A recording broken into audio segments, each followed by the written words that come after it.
का अगला topic electromagnetic induction. लेकिन स्टूडेंट, मैं आपको बता देना चाहता हूँ कि इलेक्ट्रोमैग्नेटिक इंडक्शन चैप्टर स्टार्ट करने से पहले आपको इलेक्ट्रोस्टैटिक्स और magnetic effect due to electric current ये इस चैप्टर का इंफॉर्मेशन होना है। और इसका डिस्क्रिप्शन मैंने डिस्क्रिप्शन लिंक में दे दिया है, आप वहां जाकर ये इन चैप्टर्स के वीडियो देख सकते हो। राइट, तो जिसने ये वीडियो नहीं देखा है, जिसने इन चैप्टर्स के वीडियो लेक्चर्स नहीं देखा है, तो उनके लिए जो बेसिक बातें हैं, बेसिक इंफॉर्मेशन जो जरूरी है इलेक्ट्रोमैग्नेटिक इंडक्शन चैप्टर समझने के लिए, वो मैं डिस्कस कर देता हूँ। ठीक है, तो चलिए स्टार्ट करते हैं इलेक्ट्रोमैग्नेटिक इंडक्शन। सो स्टूडेंट, इन इलेक्ट्रोस्टैटिक चैप्टर हमने पढ़ा था कि इलेक्ट्रिक फ्लक्स क्या होता है। Right, so what is electric flux? Basically electric flux ये एक क्वांटिटी है। राइट, और ये क्वांटिटी कैसा है? सो इलेक्ट्रिक फ्लक्स ये इसे हम डिनोट करेंगे पाई, सिंबल पाई ई से।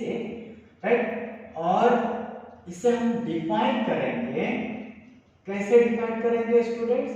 कि electric flux is the number of electric line of force passing through given area. Right, so electric flux is number of electric line of force passing through given area.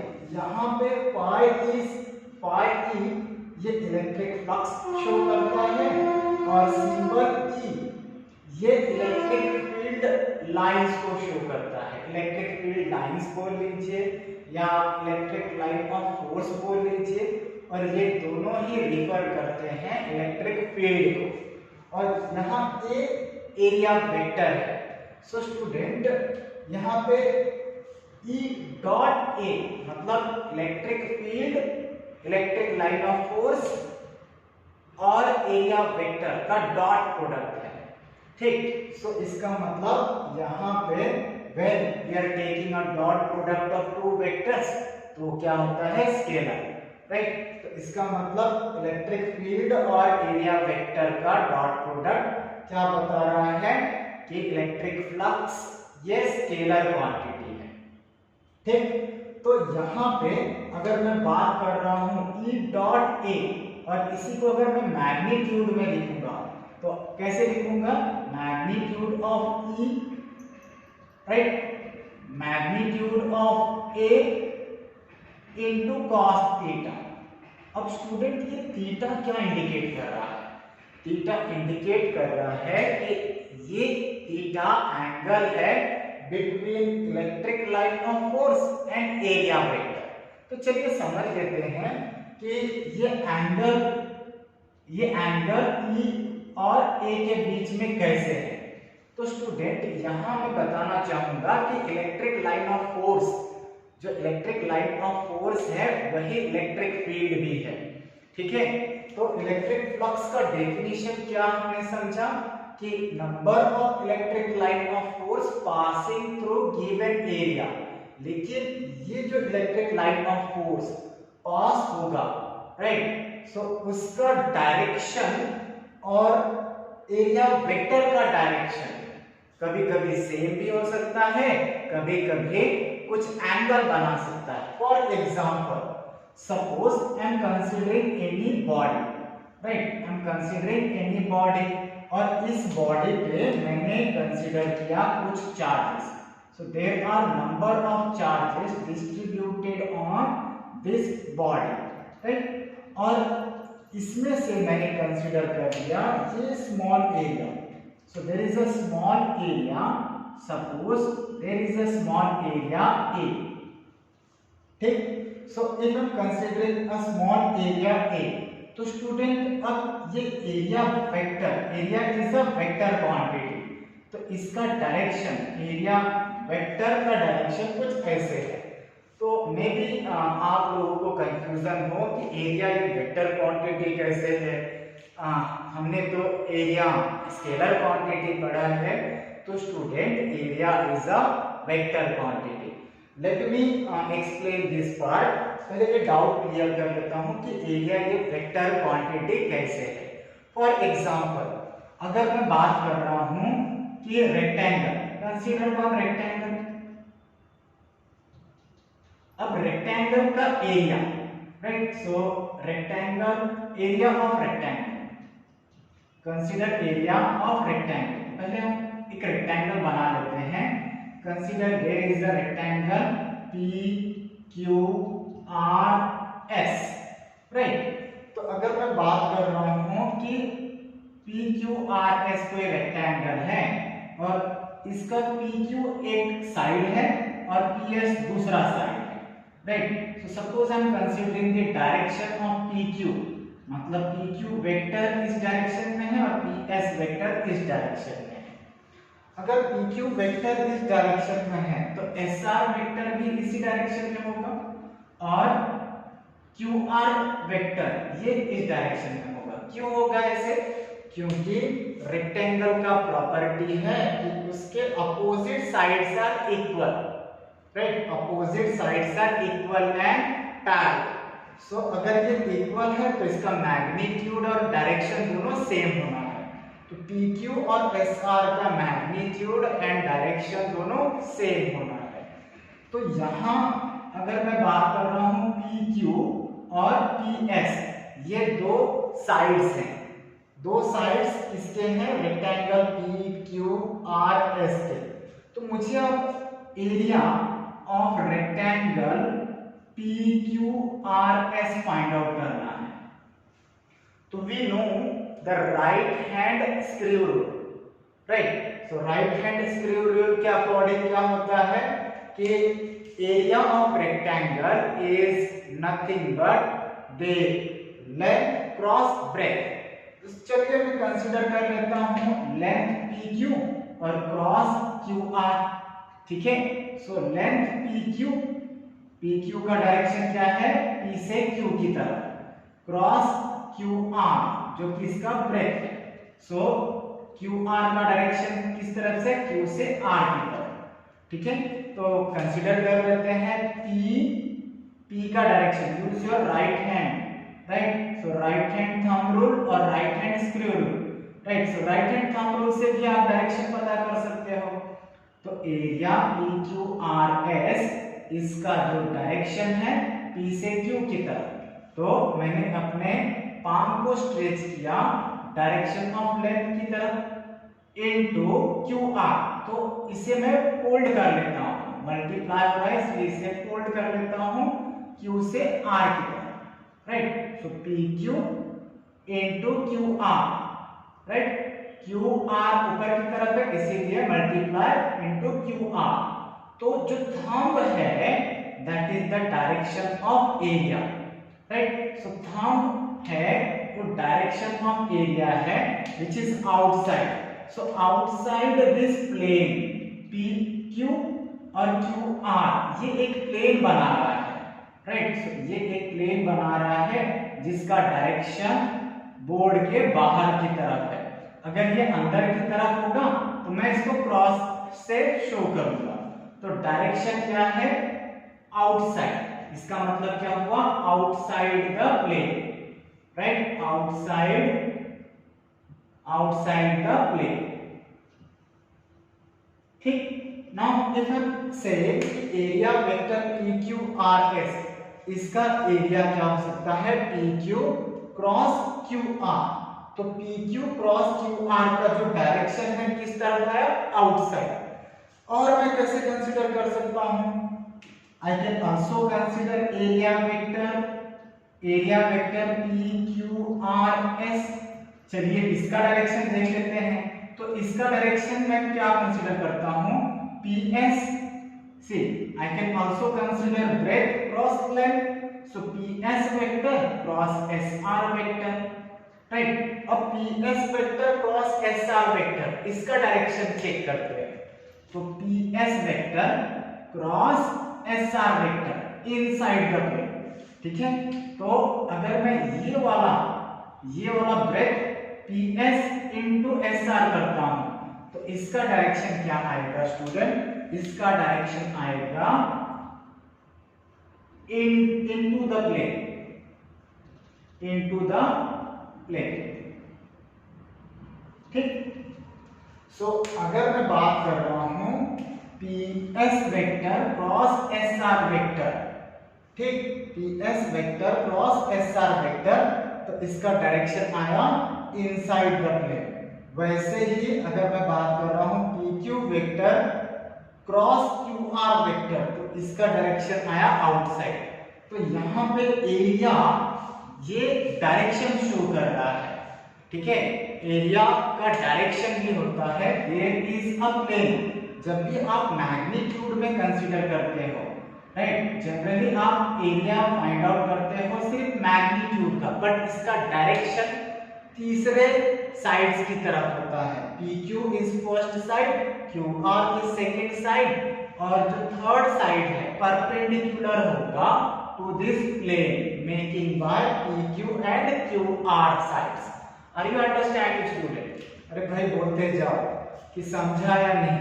So PQ और QR, right, PQ into QR will gives area vector and it will give the direction। तो PQ QR ये area vector बताता है और area is a vector quantity. Understood? So here what I am considering, suppose there is a area A, तो area vector हमेशा क्या होगा, perpendicular to this plane.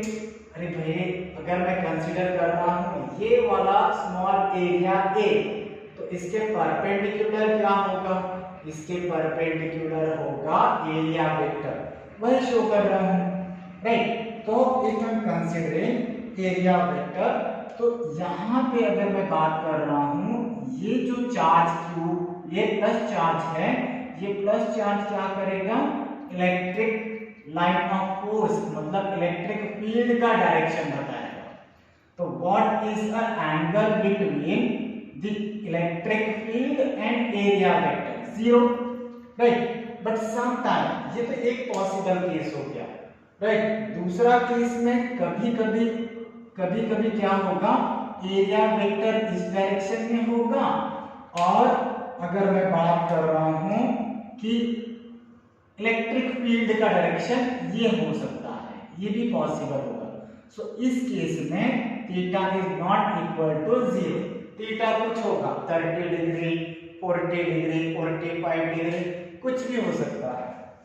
So in this case theta is having some value, so that's why what I'm writing कि electric flux is equal to E vector dot A vector, right. और इसे अगर मैं magnitude term में लिखूंगा तो E mod of E mod of A cos theta.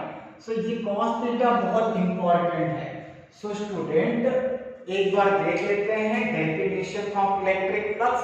So electric flux का definition क्या है कि यहाँ पे number of electric line of force, number of electric line of force passing through area, passing through given area, but how normally or perpendicularly, right? So this is called electric flux। तो exactly हमें electromagnetic induction के लिए क्या चाहिए, magnetic flux. तो what is magnetic flux student, let's understand. यहां से भी समझ लेते हैं कि मैग्नेटिक फ्लक्स क्या है, कंपेयर कर लेते हैं इसी को। सो मैग्नेटिक फ्लक्स एग्जैक्टली सेम होगा। मैग्नेटिक फ्लक्स को हम कैसे डिनोट करेंगे, पाई बी से। याद रखना सिंबल सिमिलर है, यहाँ पे पाई ई फॉर इलेक्ट्रिक फ्लक्स और पाई बी फॉर मैग्नेटिक फ्लक्स। तो कैसे डिफाइन करोगे मैग्नेटिक फ्लक्स को स्टूडेंट, यहाँ पे magnetic flux is phi B which is equal to number of magnetic line of force passing through given area, but how it will pass student, it will pass perpendicularly, right। तो ये तो हो गया vector के term में, और अगर इसी को मैं मैग्नीट्यूड टर्म में लिख रहा हूं तो b mod of b mod of a into cos theta, right. तो ये हो गया हमारा मैग्नेटिक मैग्नेटिक फ्लक्स। तो स्टूडेंट इसे मिटा दो।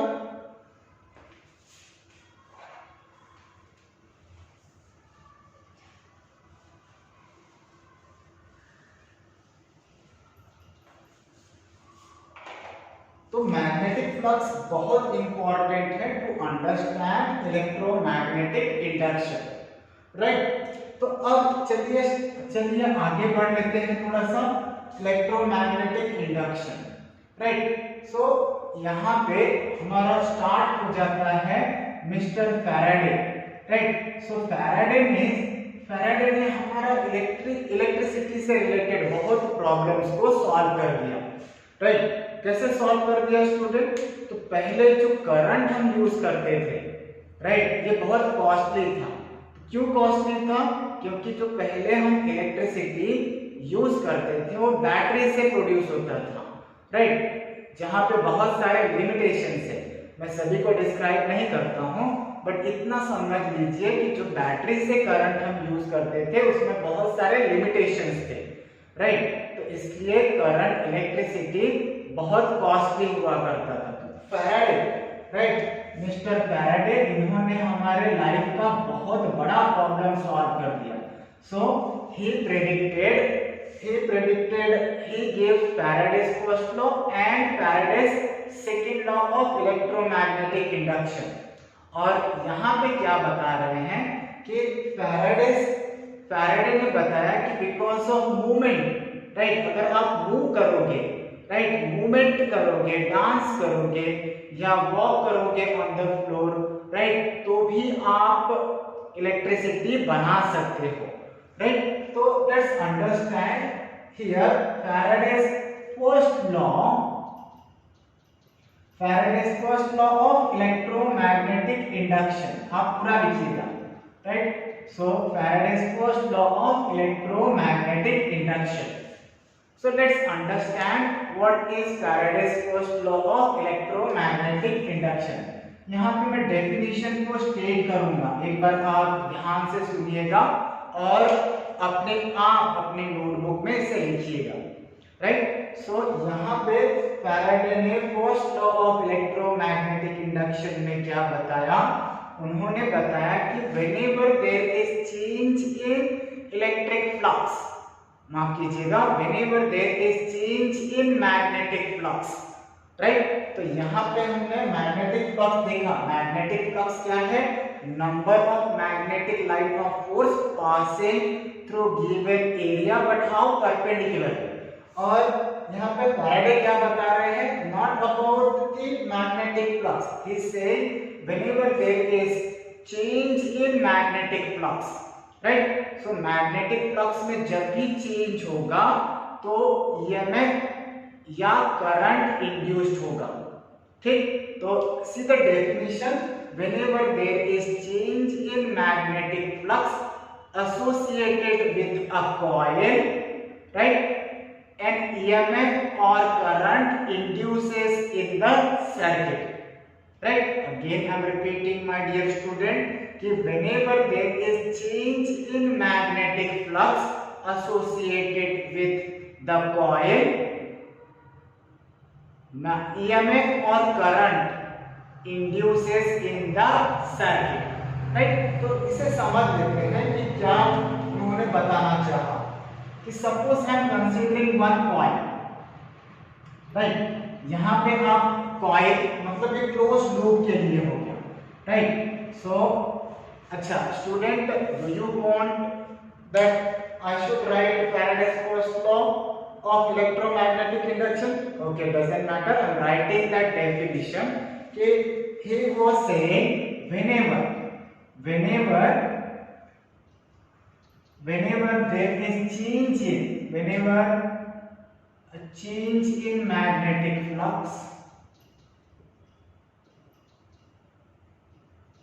change in magnetic flux, भाई associated और linked with coil, associated और linked with coil, कोई भी वर्ड आप यूज कर सकते हो, right. associated with the coil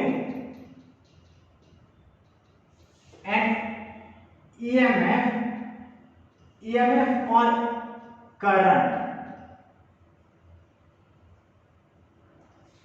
induces in the same coil, right? Current induces in that coil or in that circuit, right? So इसका क्या मतलब हुआ student? Whenever change in magnetic flux associated with the coil. So इसके लिए मैं एक coil consider कर लेता हूँ स्टूडेंट। मैंने ये coil क्यों कंसीडर किया? क्योंकि coil will make a loop, ये कंप्लीट ये क्लोज्ड लूप बनाता है और करंट क्लोज्ड लूप से ही फ्लो होगा, राइट? अगर मैं बात कर रहा हूँ EMF is a potential difference, तो अगर EMF की बात कर रहा हूँ, पोटेंशियल डिफरेंस एक स्ट्रेट वायर में, ओपन वायर में भी हो सकता है, राइट? लेकिन अगर करंट को फ्लो होना है तो क्लोज्ड लूप बनाना होगा। So that's why I am telling you कि I am considering a closed loop wire, right, which is called coil. तो आप अगर EMF की सिर्फ बात करोगे तो स्ट्रेट वायर भी चल जाएगा।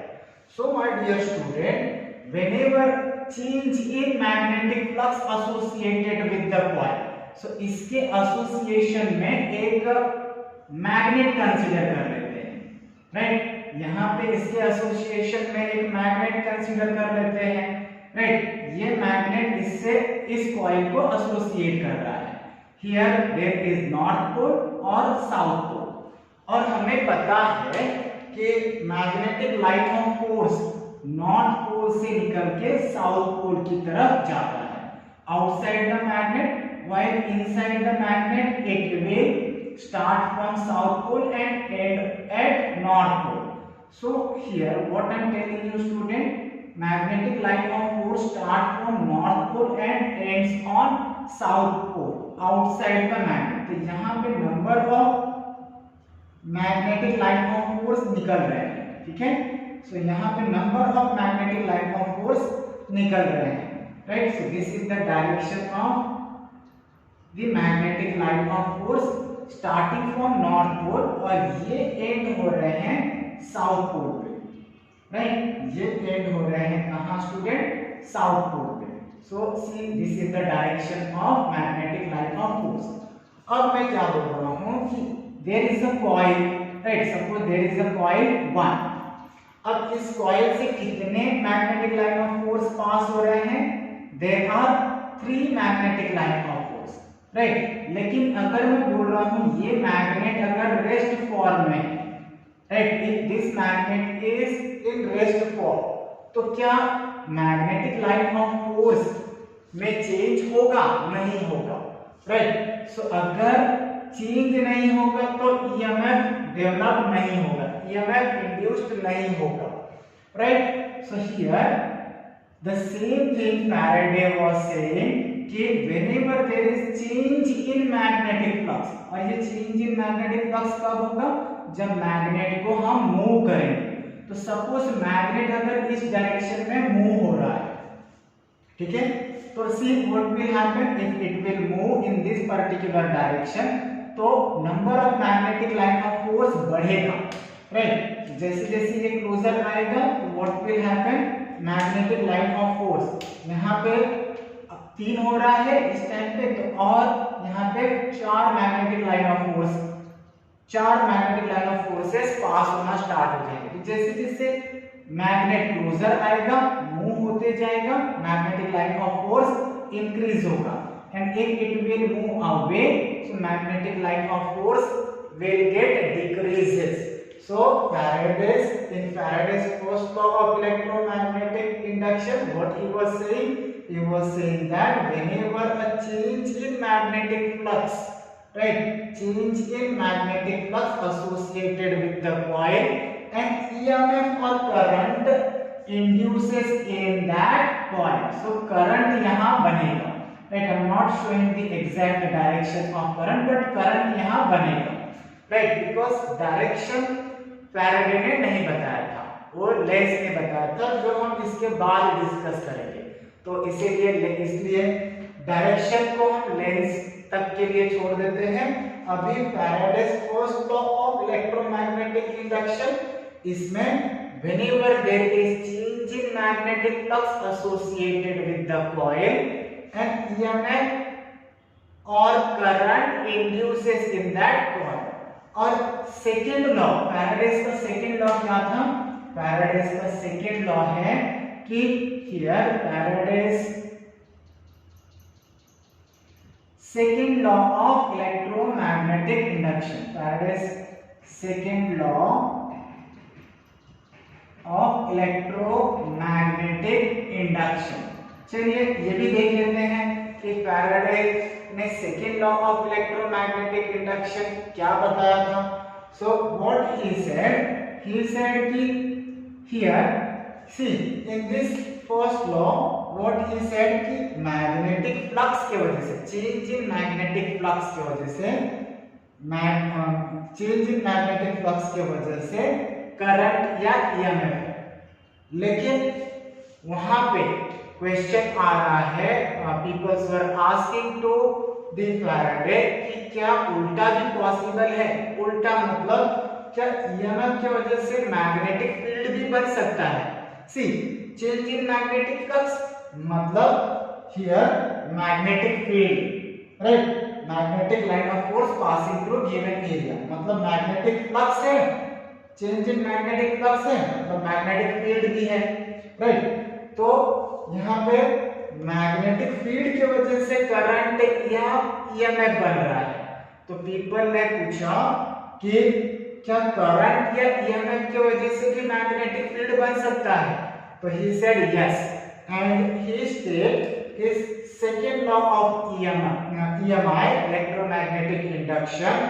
वहां पे उन्होंने बताया कि here magnitude of EMF, right, magnitude of EMF is equal to rate of change of magnetic flux, right? So what he said, magnitude of EMF is equal to rate of change of magnetic flux in that circuit.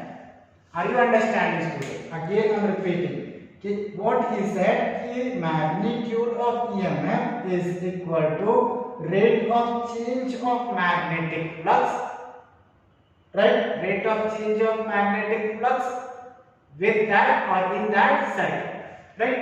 तो चलिए अब इन दो laws के base पे कुछ numerical solve कर लेते हैं, राइट। सो